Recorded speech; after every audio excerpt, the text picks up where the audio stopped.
Welcome to CineBites, home of the Cineburger. Can I take your order? Today, we are diving into Good Burger. We're going to be eating, as you probably guessed it, some good burgers. Some good Today, burgers. We're going to be talking about this wacky 90s classic. Love it. Feast your eyes.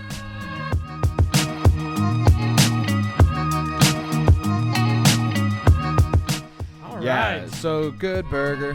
Welcome to Good Burger, home of the Good Burger. Can I take your order? I think I talked to you a little bit about this briefly. So, Good Burger encapsulated the 90s kids feel, I feel like, in a short, however long movie it was. Because even in the song that Ed sings, it's a ska song, and back in the 90s, ska was a huge thing. So that brings it back, and then just the style, the clothes, the music, everything just screams 90s kid. And with it being a Nickelodeon show, that makes even more sense because it was just all based around that. But it's just such a dumb humor, and it's great. It's as a 90s kid, you love movies and shows like this, and so it was kind of the it was the start of Kenan and Kel. Kenan and Kel had their spin-off shows. They first were debuted in All That, which this is an All That skit. And so you saw, them kind of expand in popularity because of this and their involvement with Nickelodeon. So it's just a fun one to watch, and it's going to be a fun one to eat as well, because Good Burger, like Adam said, is going to have some good burgers in it. And so I would say without further ado, we should just introduce the food and get right into it. Yep. To start off, as you're uncloaching, we have a strawberry milkshake. Ooh. So obviously, this is a classic diner feel. We have a strawberry milkshake. Yep. 2 double cheeseburgers. Each of us get our own burger. I mean, Love look at it. this. And fries, of course. Fries. But I was also going to say a big part of the movie and the big change in the movie is the introduction to Ed sauce. Ed sauce. And so And we have some Ed sauce. It's not labeled. And we got some ketchup too. If we want some I'm probably going to be loading Can put up. some on that side, and then we can share. I'm going to be loading up on this Ed sauce. All right. At least I think so. And another plug, the know if it's in recipe here. for this exact one that our executive personal chef, Johnny, had created is on the Pinterest board for CineBites Interesting. Podcast Official. So let me check. Wow. That's not what I expected at all, but in a good way. I love that. Ed's got a good sauce. Johnny's got a good sauce. That's my favorite. I really like that. That's really good. So if you're interested, I mean seriously, what is it? What is the flavors in it? He didn't tell us what's in it because he said if you want to know what's in it, you got to go to the CineBites Podcast Official Pinterest board. All I know is he's a dude, she's a dude, we're all dudes. Oh, that's Okay. so good. And so anyway, if you want to know what's in it, I taste the ketchup. Obviously, it's ketchup based. Is there like barbecue sauce in it? I don't know. I was going to say, I thought I had barbecue. And let's try this milkshake. Oh, yeah. This is a good food episode, y'all. Really good. And it helps that I'm hungry. All right, let me get a bite of the burger. And we've talked about this before.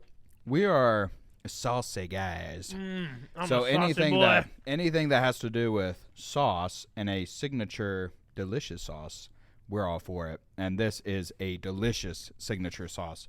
Ed's So got hop onto meat. Pinterest, CineBites Podcast Official, to find the official Ed sauce recipe that we use today. Man, that's good. We're gonna eat these whole burgers. I'm telling you, And this is the it's not thing. even a question. So, oh man, it's good. I'm making a mess. We didn't get napkins, did we? Nope. Yeah, we're gonna. We don't need some- napkins. No, we got shirts. But as a film critic's vantage point, Good Burger is not a good film, is what I'm saying. I know what you and mean. anyone, and you have Ebert and Roper, the two movie critics back in the day, they would say this is a dumb movie. However, as a child of the 90s, I loved it. And as a human being, I love this meal. Mm-hmm. So I it think might favor. To that, it is a dumb movie, but it's supposed to be a dumb movie. Right. You know what I mean? It's not trying to be anything else other than a stupid movie. It hit the mark. It hit the mark what it was going for. Mm-hmm. And I honestly think it's stupid, kind of bad, didn't get the greatest ratings, but still remains relatively iconic. Oh, yeah. Well, I mean, and goes to show you that how well nostalgia does in society as far as viewing goes, because Good Burger 2 just came out. Yeah, the fact that they wanted to make a sequel 26 years later kind of shows you. Dude, this sauce is good. We're just going to be eating Like, a lot. no joke, it's probably one of my favorite sauces I've ever had in my entire life. Wow. I don't know if it's... I mean, but it's good. I mean, it's up there. It's like a little bit spicy, just like barely enough spices to make you know. I don't taste any spice. You don't? No. Then it's kind of sad for you. That was sad for me. That just means I can, take more hot Yeah, sauce. but I mean, I like the little bit of a bite to it. Just enough I for me could to do more of notice, that. but it doesn't hurt like at all. Hold on, let me try. I don't know what you're talking about. Watch us go through the recipe, and there's zero spice. Okay, I gotta look it up. Well, I don't know where he didn't give it to me. Oh, the recipe? He Oh, told and me, with the milkshake, it's more of an ice cream right now, which is fine. I'm okay with that. But that really hits the spot after the burger. oh yeah, oh yeah. All right. So generally, so Good Burger, if you haven't seen it, watch it. The plot is typical Nickelodeon insert plot here, because it's not anything, it's not a, I don't know, what's considered a masterpiece. It's not your Gone with the Wind or Casablanca. It's Good Burger. It's my Casablanca. Good Burger is my... Ooh, that would be a good shirt idea. Good Burger is my Casablanca. Yep. That would be funny. But basically you have Kenan Thompson's character, Dexter. He gets in a car accident really early in the movie, and he thinks he's just going to have, a whole summer off. But with the damages in the bill, he has to cover it because he doesn't have money, and he gets a job at Good Burger, and so Home of the Good Burger. Home of the Good Burger. Can I take your order? And so he works there, but there's another restaurant that comes into town called Mondo Burger that tries to push Good Burger out of the way, and so they're struggling to compete until Ed reveals his Ed sauce, and so Ed sauce is and it's worth the hype. Oh, it's so good. And so so that's kind of where I guess you could say the change or the comeback story happens. And so that's pretty much the gist of the movie. There's nothing like there's no twists, turns. I mean, it's all pretty straightforward. It's a very straightforward family stupid comedy movie. Yeah. Nothing too complicated. The most iconic part of the movie, welcome to Good Burger, home of the Good Burger, can't take your order. Mm-hmm. One thing I will say, my wife does not like this movie. And she's never seen it. She saw like it's within the first part of the movie, I'm trying to remember back, the first part of the movie where Dexter's character goes to Good Burger for the first time, and it's the welcome to Good Burger, can I take your order? And then there's the whole thing of like the burgers that are floating in the air, like talking puppets. Oh yeah. And they're kind of creepy looking. Yeah. And Rachel saw those and goes, "This movie is creepy and weird. I don't want to watch it. I don't like this." And then just never watched it. So she just refuses to watch it because it's creepy and weird. That's so funny. Anyway. It's And there's just one-liners in there that Ed puts where it's just like, this is so dumb. It's so good, but it's dumb.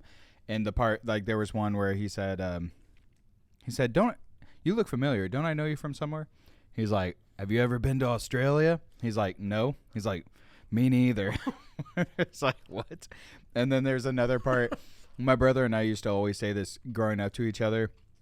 And there's a part where he's like, what are you, chicken? Moo.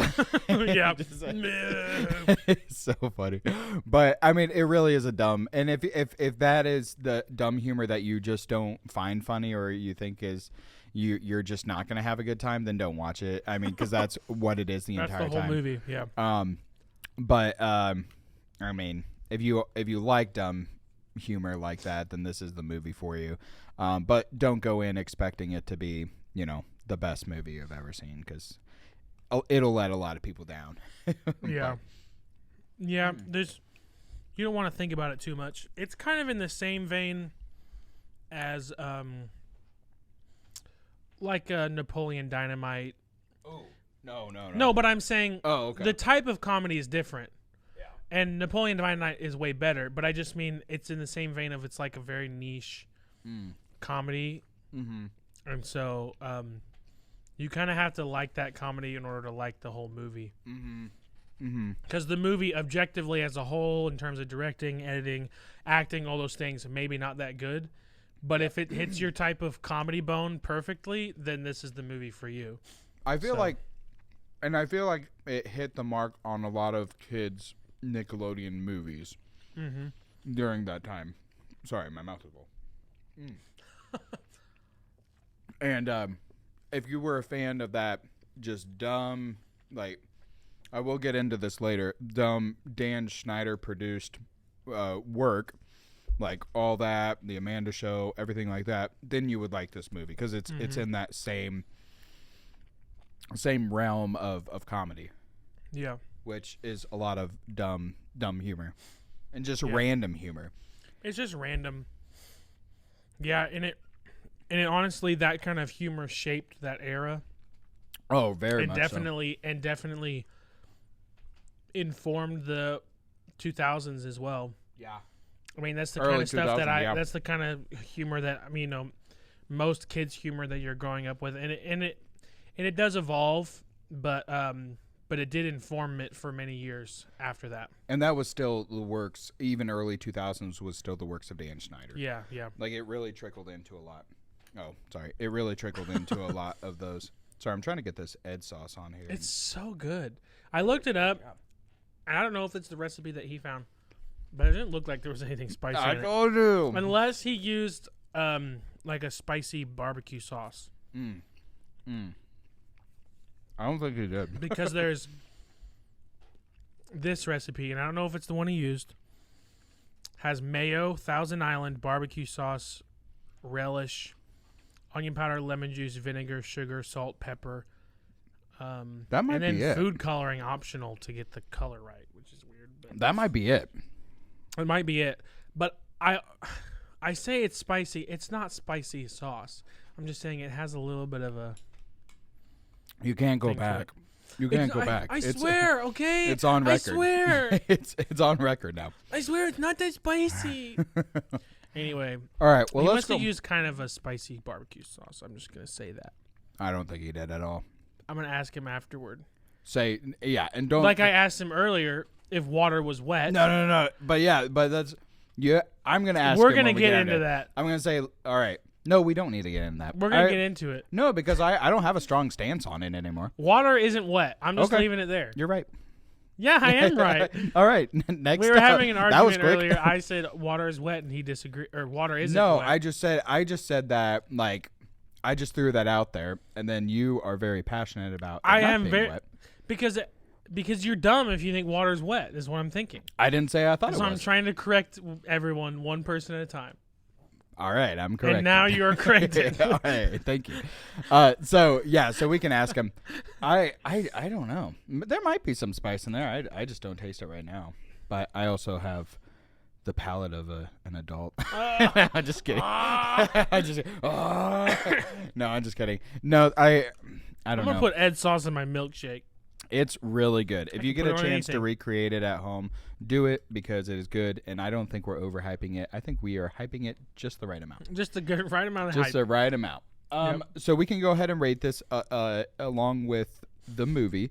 Oh yeah. So, all right. So, the movie, like I said, is it is what it is. You know, if you're a child of the '90s and love nostalgia, which most '90s kids do, you're gonna still enjoy this and think it's silly. If you did grow up in the '90s and you didn't like it, then you're still not gonna like it today. But if you did, and looking back on it, and you know, the Dan Snyder era of Nickelodeon, you're gonna enjoy this movie again. I will say, and this will get into my digest, so I'll save it for a second. But I will say there are a lot more. You are a lot more aware of Dan Snyder's work and the controversy that has come with that, because you'll start to catch more innuendos and stuff involving children. Like, these are children actors, and it does kind of make you uncomfortable. But I mean, you know, they didn't know any better. But we'll get into that later. But as far as the Good Burger movie goes, you know, I'm gonna score it. I think from the viewpoint of an unbiased, I think just critic view, and then, but I will say that the food is definitely gonna bump it up. So with that, I think my score is. I agree. I think I do a 6.8. Wow, yours is actually a lot lower than I thought. Again, Oh, really?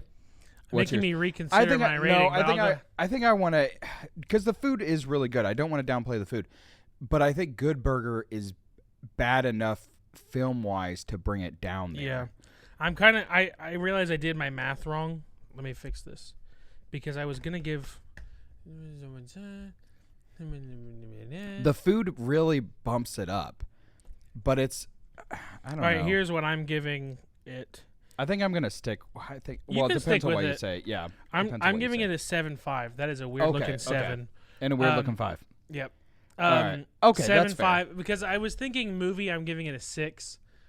And I'm giving the food, mainly the Ed sauce, a 9. Yeah. And that makes so sense. it averages out to 7.5. Yeah. I love a burger. Milkshake is good, but that Ed sauce is mainly what I'm rating, and I'm giving it a 9 out of 10 sauce. It's so good. Yeah. No, that's fair. And then I put the movie at a 6. 5 for me is average, and then a 6 for me is just slightly above average. Yeah. So to me, it's a pretty average movie, but I bump it up to a 6 only because I think it's pretty funny. Yeah. And that's why I took the bias out for me, because if I did just a film movie, it's under 5. If it was true. just a movie that I enjoy watching just because it's funny, it's a 6 or 6.5 for me. Yeah. So Anyway, but you were talking about you'll have to inform me slightly without going into too much detail, because we just don't have time and we don't really need to hash it out here. But I haven't watched the documentaries or whatever it is of Quiet on Set regarding Dan Schneider. could we get in that after the Cinesnacks? Oh, Is that okay? We can get into it after it. Okay. So if you want to hear I that, just stick around. I just want to have enough time towards the end to talk about it, because Yeah. it is a good documentary to get into. I have my movie picked out. I need to think of some hints. Well, tell me the movie and I can give you some hints. Yeah. Yeah, I'll tell you. All right, I'm going to show the audience. Here is the movie. If you can read such a thing. All right, and I'll put this to the side. This is so good. We almost crushed this. Oh, you crushed your I crushed my burger because I could put Ed sauce on it. It was really good. Okay, let's see if I can Anyway, I'm trying to think of I don't want to give it away. See, I mean, like that's I kind of helped you on the last one. yeah. Let me think. Or last 2 weeks. Okay, I got 3 hints. Let me get a timer. All right. I hope it doesn't give it away, but we'll see. Okay. 3, 2, 1, go. 2020s. No. 2010s. Yep. Okay. Hint. Bank. Hint. Wait, what did I think? Shoot, police. Sorry. Hint. Card. Does it have Woody Harrelson in it? Dang it! Yes! Yes, it has Woody Harrelson in it. How much time do I have? Man, that might have been the quickest one. Oh, yeah, a minute 34 seconds, but you got it at like a minute 40. Nice. Well, I mean, unless you're thinking of a different movie with Woody Harrelson. Well, with is Jesse Eisenberg in there? Yes. Yeah. Which This is is so actually stupid. an This is so underrated stupid. movie because I actually kind of like this movie. I do like this movie. It is underrated. You're right. And I I'm really agree. hoping I got the title right.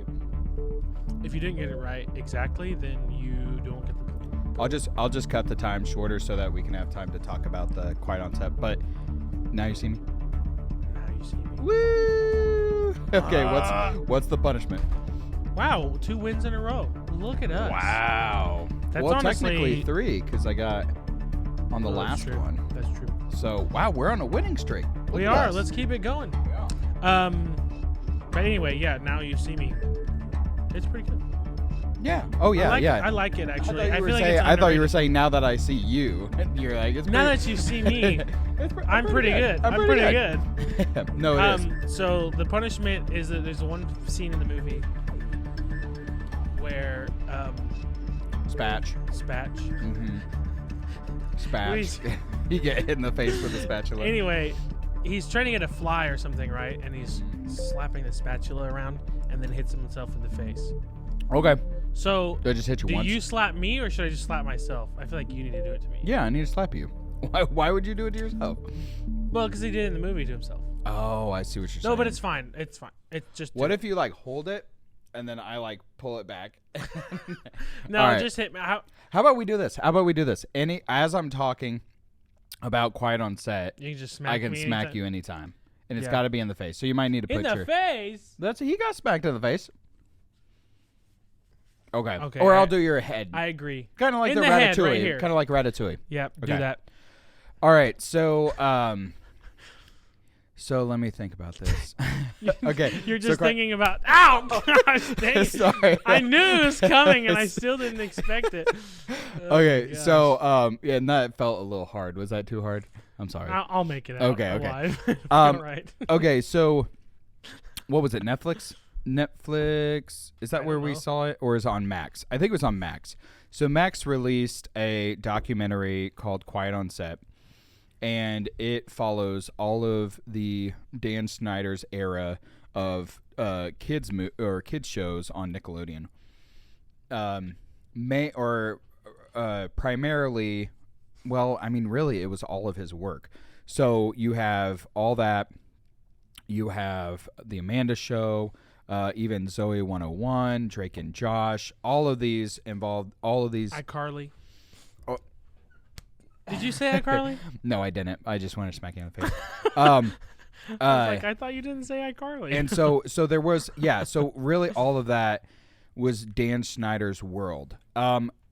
There had already been kind of an assumption or starting to reveal more clues that Dan, or let's say suspicions that Dan was not a great guy.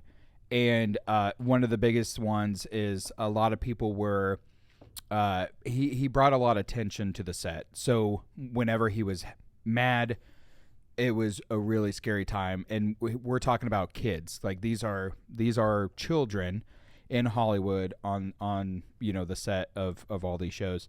And the documentary Quiet on Set explores all of the stories. It's when a documentary has the opportunity to show all of, if not most of child actors and their testimonies, it's a pretty good shot that was actually happening. Like that was real factual evidence. And so a lot of them were talked about their experiences. If you watch a lot of the Nickelodeon shows now, you see that there is a lot of innuendos that these kids are are making, and some of them kind of knew that it felt weird or was kind of creepy, but they just kind of went with it because they were told to. But it was really sad. And as a parent watching that, and you know, the first thing you want to say is, you know, why did they let their kids into that environment? You know, why didn't they protect them more, kind of thing. And you'll see some of the parents did try, but with the scenario or situations that they were in, they either didn't know certain things were going on, or backed in a corner, because they just wanted what was best for their kids, and they thought at the time that was what it was, and it turned out to be very wrong. So, I mean, that's a long recap of the show, but one is Dan Schneider was caught red-handed as being a trash of a human being. He's caused a lot of trauma to a lot of these child actors and actresses. You can see and hear them as adults now, and how they're still going through therapy and handling all this.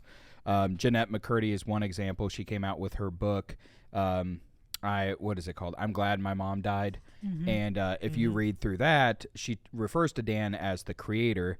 And she never mentions Dan specifically, but the way she describes him in the book is exactly how they described him on Quiet on Set. And in the book, she had said that Nickelodeon actually reached out to her after the fact, after iCarly and Sam and Cat. Mm-hmm. After the fact, they essentially were trying to pay her off. I think it was like $200,000 or $400,000 to say to be quiet.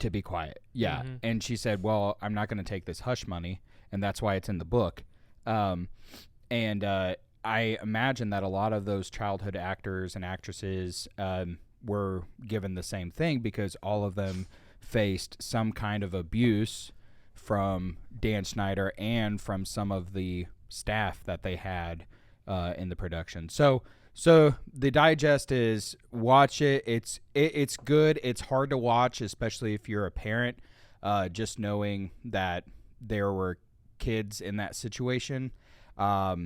But it is a good documentary, and it is good that these childhood actors are speaking out against it now, and hopefully there's going to be more of a turn when it comes to Hollywood and childhood actors. But honestly, I have no idea.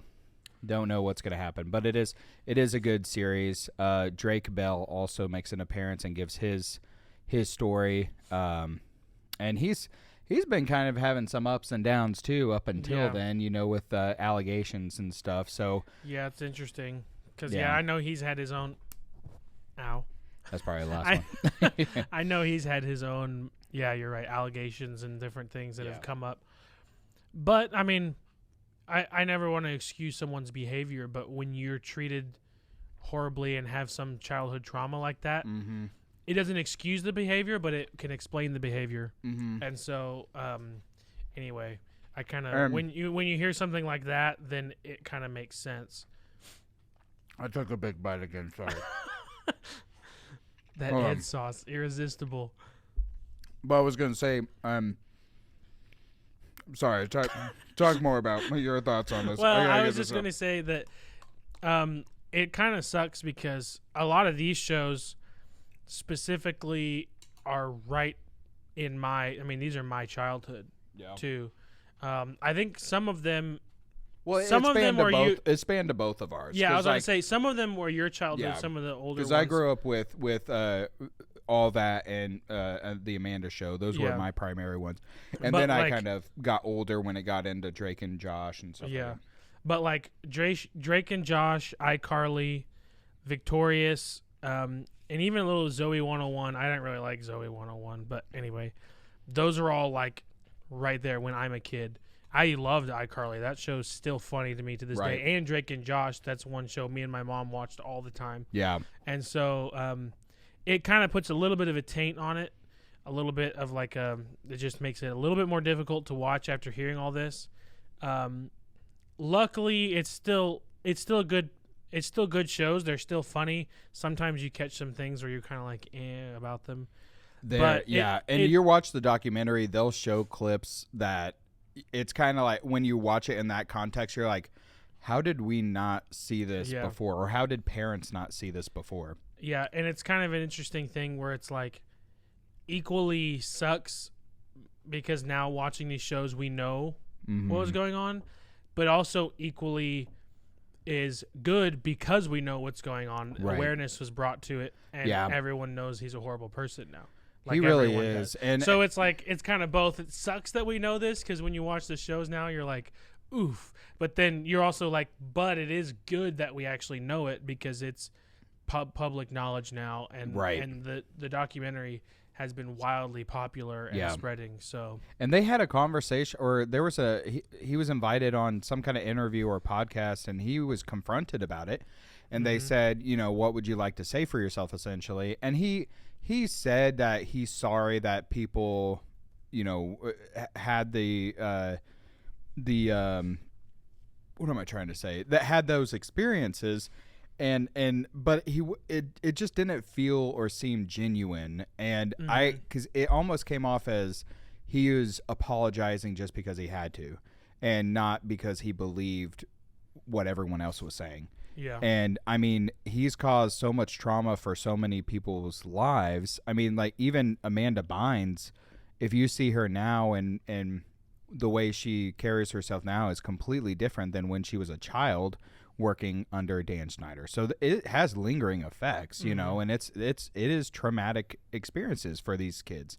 And some, you know, obviously they're all handling it different ways. Some are seeking help, and you know, I think it's just going to be a long healing process, just because when you're a kid and you're that vulnerable and you have someone that you look up to that you felt protected around ends up not being that person, along with other people on the set that they thought the same things about, and then you get into, you know, sexual assault and abuse in that way, and they are told to stay quiet. And I think that it's really sad for the kids, but it's, like I said, it's a good awareness documentary on Max. So that's my digest, is to check that out. Dan Snyder is not a good person at all. I can't say that clear enough. And the fact that he had everyone fooled that he is even more infuriating, because he won an award. It talks about in the show. He won, like, what was it? I forget. It was one of the highest awards at Kids' Choice Awards. It was like a Lifetime Achievement Award or something. And he got that for coming out with all these great shows, and they were great shows. But now that we know, you know, the behind the scenes, it paints a different picture completely. So so check it out. It's really good. Just be aware that it's going to be a little hard to watch. Just hearing all of the now adults who were kids during the show and what they've experienced during that time. Yeah. Well, so are you going to take us out? Yeah, I'll take us out. So thanks for joining us today. We had a great time talking about Good Burger, eating the burgers with Ed sauce. Man. Highly recommend it. Another plug for Pinterest board. It's the CineBites Podcast Official. If you want to get the Ed's sauce, I believe the strawberry milkshake is on there, and all of our other recipes that we have from previous shows. Go check it out. Eat with us. Enjoy. Watch movies with us. Enjoy that as well. Follow us on all social media. I would say all, or most. There's some platforms we're not on, but YouTube. Check us out on YouTube, Instagram, most podcast streaming platforms. Check us out. Enjoy the time with us. We love you, munchies. So bon appetit and happy viewing.